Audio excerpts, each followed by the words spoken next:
Hallelujah, brothers and sisters. We are now day 5 of week 8 of our Holy Word for Morning Revival. So let's read the Bible verses. Philippians chapter 3 verse 9, and be found in him, not having my own righteousness, which is out of the law, but that which is through faith in Christ, the righteousness which is out of God and based on faith. 1 Corinthians 1:30, but of him you are in Christ Jesus, who became wisdom to us from God, both righteousness and sanctification and redemptions. So saints, these two verses are so rich, right? In Philippians chapter 3 verse 9, Paul says he wants to be found in him. This means that when people look at him, they don't see Paul that trying to do good, to be good, but they see Christ. He does not want his own righteousness, something produced by keeping the law or by self-effort. That kind of righteousness comes from us or from ourselves. And anything that comes from us cannot satisfy God. So instead, Paul speaks of the righteousness which is out of God and based on faith. So this righteousness is not something we produce, we manufacture. It is God himself, expressed through Christ and received by faith. When we believe into Christ, we are not only forgiven, we are also clothed with Christ as our righteousness. And then in 1 Corinthians chapter 1 verse 30, we see something more deeper. It says Christ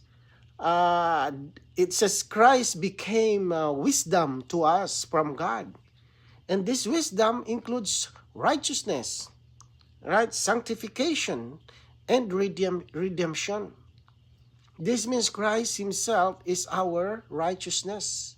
It is not just that he gives us righteousness, he is our righteousness. So righteousness is not a thing.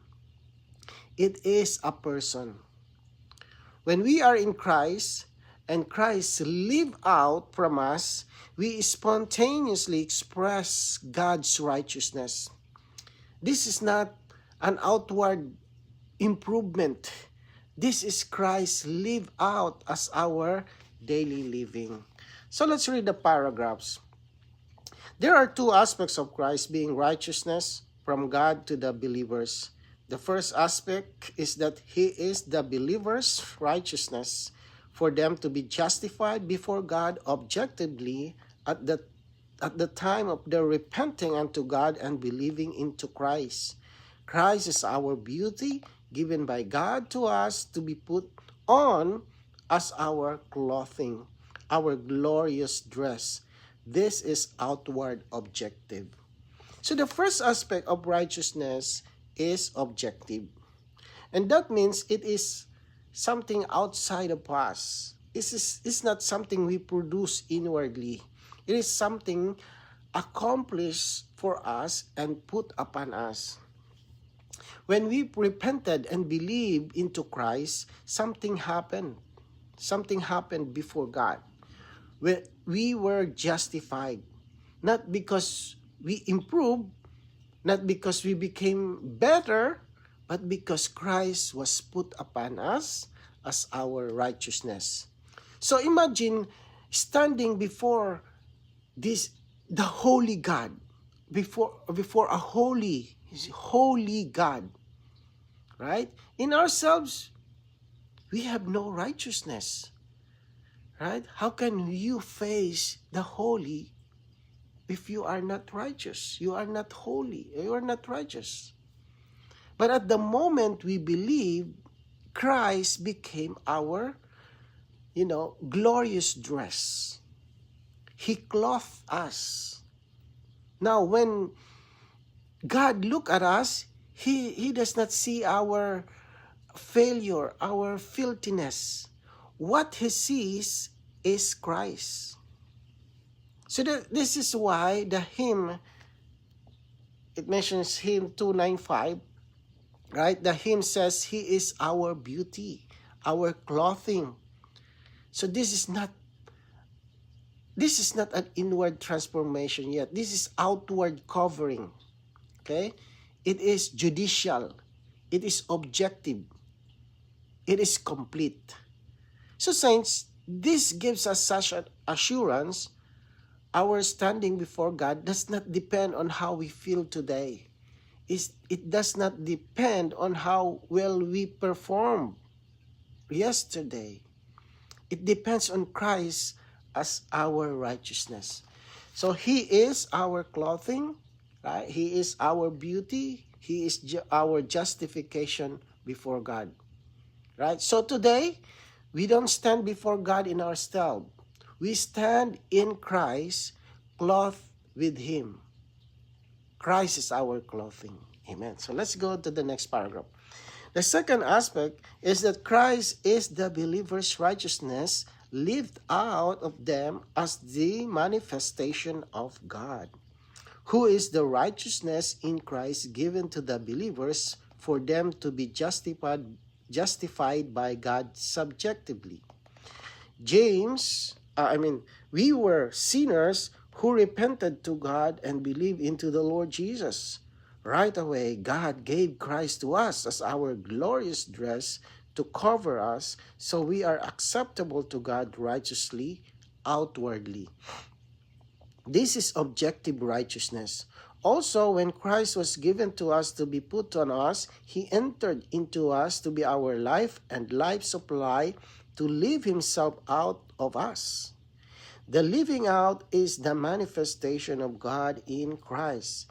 This is pleasant in the eyes of God.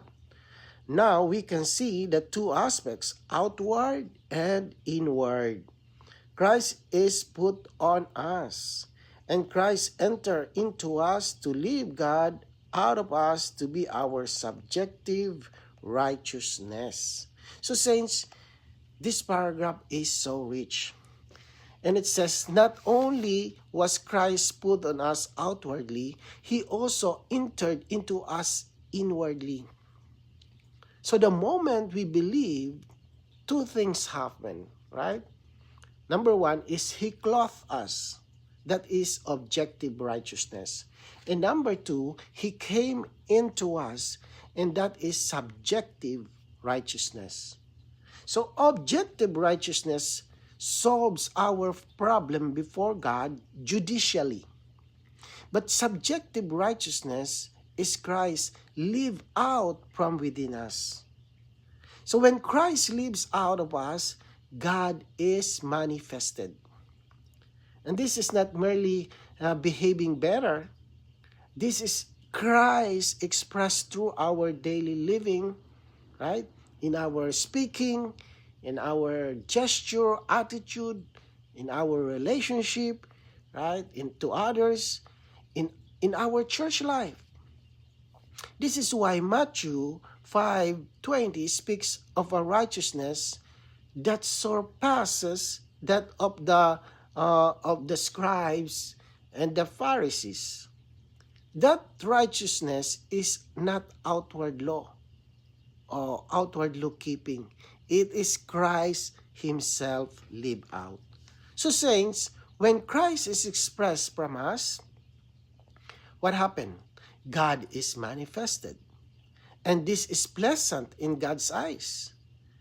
And this becomes our subjective justification.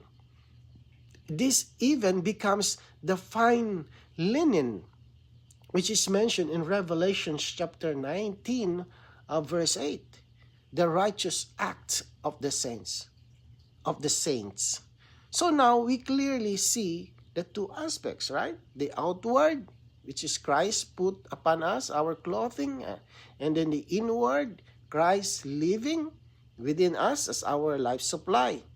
So one gives us position, the other gives us expression. One disqualifies us before God. The other satisfies God in our daily living. So saints, today let us not only enjoy being clothed with Christ. Let us allow Him to live out from us. When we turn to our spirit, contact Him and take Him as our life supply, He is manifested as righteousness. Christ put on us, Christ living in us. This is the full picture of righteousness. So let's read today's reading. These two aspects of Christ as righteousness are also typified by the two garments of the queen in Psalm 45, 13-14. Solomon had a queen, and that queen had two garments. Right? The first one corresponds with the objective righteousness, which is for our justification. The other garment corresponds with the subjective righteousness, which are for our victory. These garments is equivalent to the wedding garment in Matthew chapter 22, 11-12. Right, so, okay, praise the Lord. Since this is beautiful, right, picture, it's a beautiful picture in Psalm 45, the queen has two garments. This is not accidental. It is a divine picture. So the first garment, which is the objective righteousness, the first garment corresponds to Christ as our objective righteousness. This is the garment given to us at the time we believe. Right? It qualifies us to stand before God. It is for our justification. Without this garment, we could never enter into God's presence. This is Christ put upon us, our glorious dress. And the second garment is the subjective righteousness, right? But the queen also, right? But the queen also has another garment. And this garment corresponds to the subjective righteousness or righteousnesses mentioned in Revelation chapter 19 verse 8. The fine linen, bright and clean, which are the righteousness acts of the saints. This garment is not merely given to us outwardly. The garment is produced as Christ lives out of us daily. And this is for our victory. Right? It is even compared to the wedding garment in Matthew 22. To attend the wedding feast, a person must not only be invited, he must also be properly clothed. Since we were justified once for all by the first garment. But the second garment is something experiential. It is woven through our daily living by allowing Christ to be expressed through us.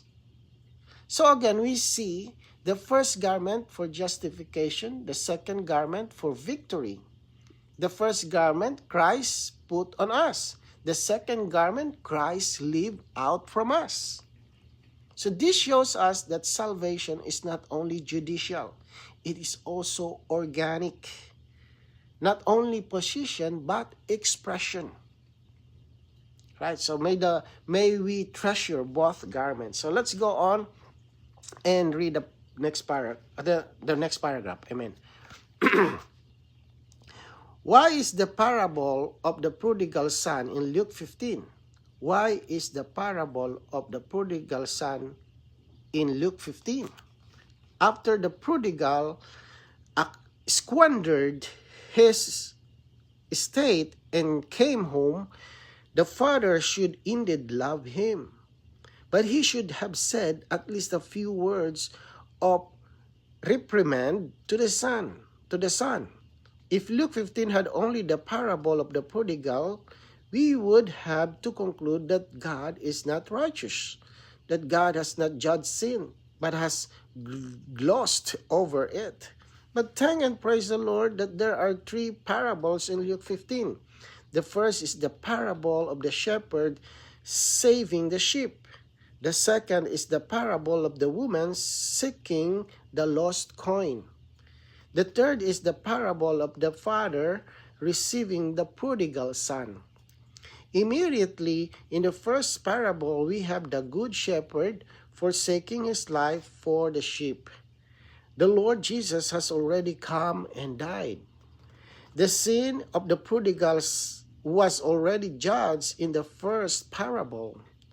Because of what happened in this parable, there is the second parable, in which a woman lights a lamp to seek for the lost coin. Since the Lord Jesus has accomplished salvation, the Holy Spirit can come to enlighten with His light. The problem of sin has been cleared up in the parable of the shepherd. In addition, the inward feeling has been enlightened in the parable of the woman lighting the lamp. The Lord Jesus has forgiven our sins. The Holy Spirit has enlightened us and has caused us to be convicted concerning sin, righteousness, and judgment. Hence, by the time the Father comes, the matter of sin need not be mentioned anymore. He only has to do the work of welcoming us. In the previous two parables, God's righteousness as well as His love were already manifested. So this is so enlightening, right? Many people read the parable of the prodigal son and say, why didn't the father rebuke him? Why didn't he at least mention his failure? Right? It seems almost too easy. The son comes back and the father runs, embraces, right, and celebrates. Right? So he didn't say, oh, why did you do that? Oh, you should be punished like that. He didn't do that. Right? But when the son comes, he just embrace it. And in fact, they celebrate. But if we only read the third parable, we might misunderstood God. We might think God simply overlooks sin, that He just ignores righteousness. But look, Luke 15 does not have one parable. It has three parables. For us to be enlightened, for us to be clear about this matter. So the first parable is about the shepherd, right? Before the father received the son, the shepherd goes out seeking the lost sheep. The shepherd lays down his life. This signifies that Christ has already died. The problem of sin was already judged. God did not ignore sin. He judged it in Christ. So when the prodigal returns, the righteous requirement has already been satisfied. It's done, right? And then the second parable is about the women, right? The woman lights a lamp to find the lost coin. This signifies the Holy Spirit enlightening us. After Christ accomplished redemption, the Spirit comes to shine within us, to convict us concerning sin, righteousness, and judgment. The inward feeling is awakened. We are enlightened. We realize our condition. And that's why it makes you confess. You ask for forgiveness. Right? So the third parable is about the father, right? But by the time we come to the father, two things have already happened. Sin has been judged by the shepherd. We have been enlightened by the Spirit.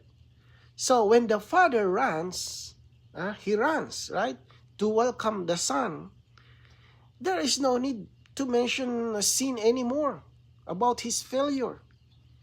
The righteous requirement has been fulfilled. The inward conviction has already happened. Now the Father's work is simply to embrace, to receive the prodigal son, to receive us. Right? So saints, this shows us something marvelous. God's love is never separate from His righteousness. His righteousness was manifested in the first parable. His enlightening was manifested in the second parable. His welcoming love was manifest in the third parable. God did not gloss, it mentioned the word gloss over sin, right? God judged sin in Christ. God enlightened us by the Spirit. Then God embraced us in love. So this is perfectly matches the two aspects we have been seeing, right? Objective righteousness. Christ died and satisfied God. Subjective experience. The Spirit enlightens us within. Then the Father receives us in love. Right? So saints, what a complete gospel. Right? Righteousness satisfied, conscience enlightened, love manifested. No contradiction. Only a harmonious, complete salvation. So may we worship the Lord for such a full salvation, right? So, Lord Jesus, let's pray. Lord Jesus, thank you for such a complete salvation. Lord, thank you for clothing us outwardly as our righteousness, and we can live you out, Lord, as our righteousness. Thank you, Lord, for bearing our sins on the cross, Lord, and satisfying God's righteous requirement. Now we can stand before God, Lord, through you, in you. Lord, you make us beautiful so the Father can accept us, embrace us in love. We thank you, Lord Jesus. We praise you, Lord. Amen.